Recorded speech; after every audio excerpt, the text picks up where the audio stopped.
বন্ধুরা কেমন আছো তোমরা সবাই? আশা করি সবাই খুব ভালো আছো, আর আমি খুব ভালো আছি। আজ একটা স্পেশাল দিন কি বলো তো?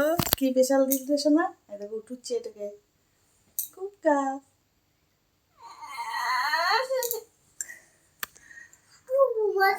স্পেশাল দিন একটা, দেখতে থাকো তাহলে বুঝতে পারবে। হচ্ছে সকালবেলা, সকাল 7:10 বাজে। উঠে পড়েছি, মেয়েও উঠে গেছে, সবাই উঠে গেছে।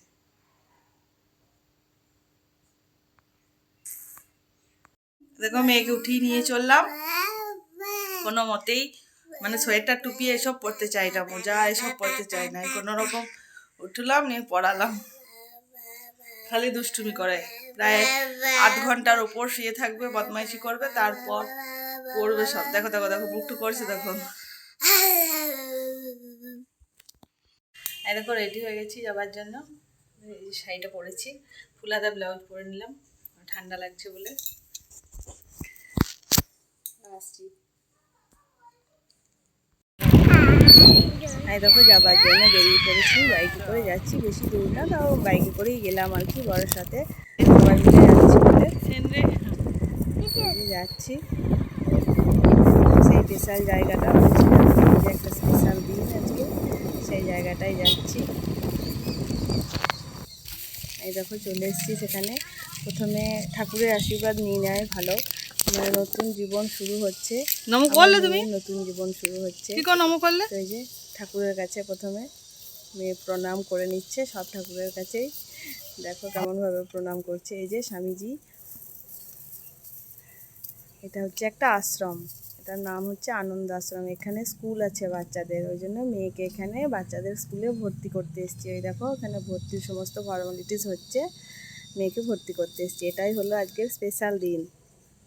বন্ধুরা আমি অনেকক্ষণ হলো বাড়ি চলে এসেছি। বাড়ি এসে মানে মুনিশ লেগেছে, ধান ভরছে, ধানের জায়গা করেছে, ওখানে ধান ভরছে। ওদেরকে মুড়ি দিলাম, চপ নিয়ে এসেছিলাম, চপ মুড়ি দিলাম, আর আমরাও মুড়ি খেলাম, মেয়েকে খাওয়ালাম, খাইয়ে তারপর আমি মুড়ি খেলাম। নিয়ে তো রান্না বান্না করতে লেগে গেছি। এই দেখো ধান ভরছে, এই দেখো, এই দেখো এখানে ধান রাখছে। কতটা দেখতে পেয়েছো? কতটা উঁচু করে ধানটা রাখছে, অনেক উঁচু, একদম টিনের মাথার উপরে ঠেকে গেছে, এখন পর্যন্ত ধান রাখছে। রান্না বান্না করতে লেগে গেছি, মানে রান্না বান্না প্রায় হবই হয়ে গেল। এই যে 12টা বাজতে 5-7 বাকি। তো ডাল আর ভাতটা হলেই হয়ে যাবে। ভাত হচ্ছে উনুনে, আর এই যে ডালটা বেশি বানানো আছে, তারাও দেখায়। আর সব কিছু রান্না হয়ে গেছে, তাড়াতাড়ির মধ্যে রান্না করলাম। এসেই মানে 10:30টার সময় বাড়ি এলাম, বাড়ি এসে তাড়াতাড়ি রান্না করলাম। এই দেখো এই ডালটা ফুটে আসছে। আর কি কি রান্না করলাম তোমাদেরকে দেখাচ্ছি, দাঁড়াও। এই দেখো এটা আছে মেয়ের জন্য একটু পেঁয়াজ পোস্ত, আর এটা আছে ফুলকপি ডাঁটা দিয়ে আলু দিয়ে চচ্চড়ি, আর এটা আছে কুমড়োর তরকারি, এখানে আছে মাছের টক, আর এই যে ডাল ফুটছে, আর এই যে আলু সিদ্ধ মাখবো, তেল লঙ্কা পেঁয়াজ খড়া।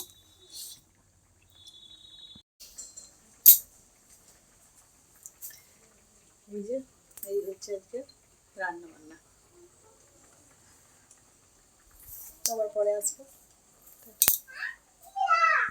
এই দেখো চলে এসেছি বিকালবেলায় বড়া করব বলে, সরু চাকলি বড়া।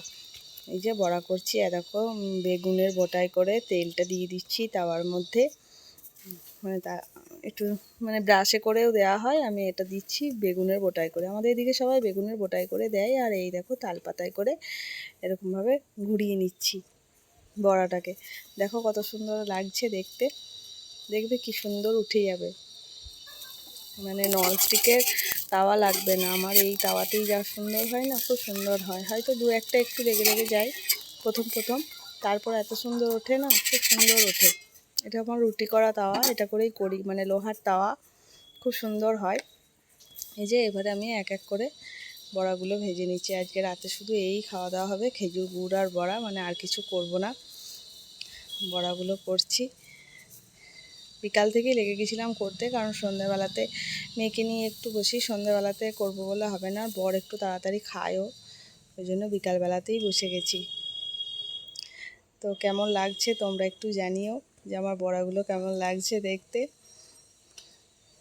তোমরাও এইভাবে বাড়িতে করতে পারো, মানে ব্রাশ যদি না থাকে, আর এই যে এইভাবে তালপাতায় করে এরকমভাবে করতে পারো, খুব সুন্দর হয়। আমাদের গ্রামাঞ্চলে এইভাবেই করে। দেখো, তো আর আমি ব্লগটি বেশি বড় করছি না, এখানেই আমার ব্লগটি শেষ করছি। তোমরা সবাই ভালো থেকো, টাটা।